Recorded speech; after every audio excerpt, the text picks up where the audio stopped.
विषय में हमारे प्राचीन पुराणों में पहले ही भविष्यवाणी की हुई है।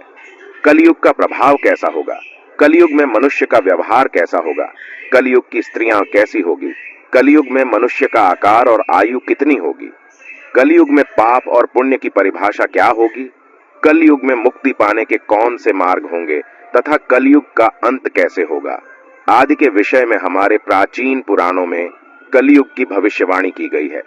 भगवान श्री कृष्ण ने कलयुग की भयावहता का वर्णन गरुड़ जी के सामने किया है, जिसके बारे में प्राचीन गरुड़ पुराण में बताया गया है। तो चलिए जान लेते हैं कलयुग के बारे में की गई प्राचीन भविष्यवाणियां।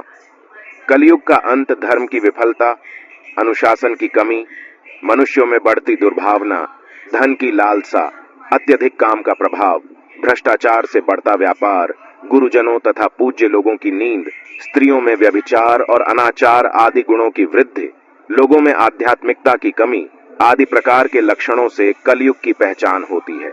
भगवान श्री कृष्ण ने कहा था कि कलयुग में मनुष्य का मन अत्यधिक कठोर हो जाएगा। मनुष्य अशांत, चंचल, धर्म से विमुख होकर अधर्म के पथ पर चलने वाले होंगे। उन्हें शास्त्रों का ज्ञान नहीं होगा, जिसके मुख से जो भी निकलेगा उसे ही शास्त्र समझा जाएगा। कलयुग के अंत में अधर्म और आसुरी शक्तियों का विनाश होगा और पुनः नए युग का आरंभ होगा, अर्थात फिर से सत्य युग का आरंभ होगा और सृष्टि का यह चक्र चलता रहेगा। चारों युगों में कलयुग अंतिम युग होता है। सबसे पहले सत्ययुग, उसके बाद त्रेता युग, फिर द्वापर युग और अंत में कलयुग। महाभारत के युद्ध के पश्चात कलयुग का आगमन पृथ्वी पर हुआ था। यह युग धार्मिक और आध्यात्मिक स्थिति में सबसे कम प्रगति करने वाला माना जाता है। मान्यता के अनुसार आज से 3137 साल पहले महाभारत का युद्ध हुआ और कलयुग का आरंभ इस युद्ध के 35 वर्ष के पश्चात हुआ, अर्थात भगवान श्री कृष्ण के अपने धाम जाने के बाद हुआ। श्री कृष्ण कहते हैं, कलयुग में लोग अपने स्वार्थ को ही सर्वोपरि मानेंगे। धर्म का त्याग करके मटीरियलिस्टिक उद्देश्य को पाने के लिए जी जान से कोशिश करेंगे।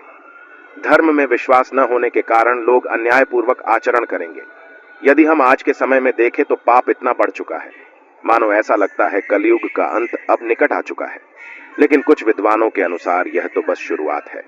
आगे कलयुग और भी भयानक रूप लेने वाला है।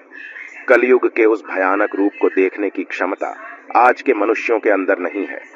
जब कलयुग का अंत समय निकट आएगा तो ऐसी ऐसी भयानक चीजें दिखाई पड़ेगी। मनुष्य का रूप इतना विकृत और भयानक हो जाएगा कि वह मनुष्य कम पिशाच ज्यादा दिखाई देंगे। तो आइए जान लेते हैं गरुड़ पुराण में कलयुग के अंत के विषय में क्या कहा गया है।